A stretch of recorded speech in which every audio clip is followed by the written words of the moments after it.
তীব্র রোদ আর প্রচণ্ড গরমে অতিষ্ঠ হয়ে পড়েছে উত্তরের জনজীবন। দুপুর হলেই যেন আগুনের ফুলকি বইতে শুরু করে উত্তরাঞ্চলে। ঘর থেকে বের হলেই তীব্র গরমে হাঁসফাঁস অবস্থা ছোট বড় সবার।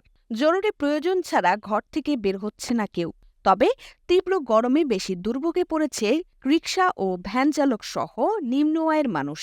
পেটের দায়ে গরম উপেক্ষা করে রিকশার প্যাডেল আর মাঠের কাজে বেরোচ্ছেন তারা। 12টার সময় বেড়াচ্ছি, 80-90 টাকা ভাড়া মারছি। গরমে রোদে ভাড়া নাই, পোলাফান নিয়ে চলতে পারতেছি না। গরমে ভাড়াও নাই, লোকও নাই, শহর ফাঁকা। বেড়েছি তো 9টা-10টাতে, 200 টাকা হয়েছে।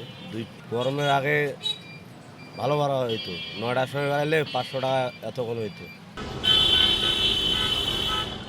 রংপুর আবহাওয়া অফিস সূত্রে জানা যায়, গত মঙ্গলবার সর্বোচ্চ তাপমাত্রা রেকর্ড করা হয়েছে বিভাগের দিনাজপুরে ৩৯ ডিগ্রি সেলসিয়াস।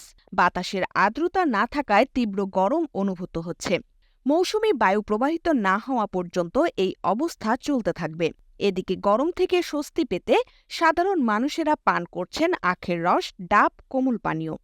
গরমে তো তাপমাত্রা একটু বেশি অবশ্য, কিন্তু পানির যে পিপাসাটা বা অন্য ওয়েদার যে মানে প্রতি বছর তো না, এবারকার তাপমাত্রাটা কি বেশি আর কি। মানে যখনই পিপাসা লাগে পানি হোক যেটা হোক খাইতেই হয়। কুশারের রস বলে, কুশারের রস তো মনে করেন যে না হলেও এখানে 2 গ্লাস খাইলাম, আরও অন্য অন্য জায়গায় খাই, পানিও খাই, কারণ ঠান্ডা তো পিপাসাটা তো মিটাতে হবে আর কি। সকাল 8টার পর থেকেই তাপমাত্রা বাড়তে শুরু করে, রাত 9টা পর্যন্ত অব্যাহত থাকে। বৃষ্টিপাত না হওয়ায় গরমের মাত্রা সহ্যের সীমা ছাড়িয়ে যাচ্ছে বলে জানান শ্রমজীবীরা। বারবার শরবত খাইতেছে, একবার খাইলাম, খ্যাপ কম, পাতলা পাতলা খ্যাপ, ছায়া ছায়া দম নিয়ে চালাইতেছে। এরকম গরম হলে তো রিক্সা চালা অসুস্থ হয়ে যাবো আমরা, সম্ভব নয়। তখন তো পড়ে যাবো, এখন গাড়ি চালাইতে পারবো না, কী করবো, কষ্ট করে চালাইতেছে সংসার, পেটে খায় তাই কষ্ট করে চালাইতেছে।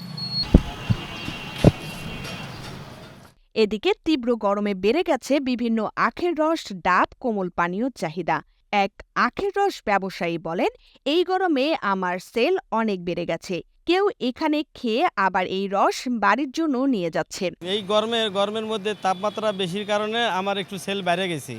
এখন এখানে এসে খাচ্ছে কিন্তু পার্সেলও নিয়ে যাচ্ছে বাসা বাড়িতে খাওয়ানোর জন্য। তাদের ছেলে মেয়ে আছে তাদেরকে খাওয়ার জন্য। আর এই গরমের মধ্যে অনেক তো দেখতে পাচ্ছি গরম, তারপরেও অন্য দিনের চাইতে কিছুদিন হলে তাপমাত্রার কারণে আমার ব্যবসা একটু বৃদ্ধি পাইছে, সেল একটু বেশি হচ্ছে। তীব্র গরমে জনসাধারণকে চিকিৎসকের পরামর্শ মেনে চলার আহ্বান জানালেন স্বেচ্ছাসেবী সংগঠন বাংলার চোখের চেয়ারম্যান তানভীর হোসেন আশরাফি। প্রচণ্ড তীব্র তাপদাহে রংপুরের মানুষের নাভিশ্বাস উঠে গিয়েছে, সারা দেশের মানুষের মতো। আমরা স্বেচ্ছাসেবী সংগঠন এবং সিটি কর্পোরেশনের পক্ষ থেকে আমরা বিভিন্নভাবে বলবো যে এই গরমে মানুষের পাশে থাকা যায় কিভাবে, সেই উদ্যোগগুলো গ্রহণ করা, তাদেরকে সুপেয় পানি সরবরাহ করা এবং এই গরমে ঠান্ডা পানি থেকে বিরত থাকা। তারপরে বিভিন্ন যে বৈজ্ঞানিক পদ্ধতিগুলো আছে, ডাক্তারি যে পরামর্শগুলো আছে, সে পরামর্শগুলোকে মেনে চলা, মাথায় একটা ক্যাপ অথবা টুপি অথবা আমরা আমব্রেলা অথবা ছাতার সাহায্য নেওয়া, এই কাজগুলো আমাদেরকে করতে হবে। এবং প্রচণ্ড গরমকে অ্যাভয়েড করার জন্য যদি আমরা ছায়া জায়গায় বসবাস বা ছায়া জায়গায় যেন থাকতে পারি, এই জিনিসগুলো এখন মেনটেন করে চলতে হবে। রংপুর আবহাওয়া অফিস বলছে, আগামী 10 দিন বৃষ্টি হওয়ার সম্ভাবনা নেই, তবে তাপমাত্রা আরও বাড়তে পারে। আতিক হাসানের ভিডিও চিত্রে ইন্দ্রাণী মুখার্জি, 52 আলো।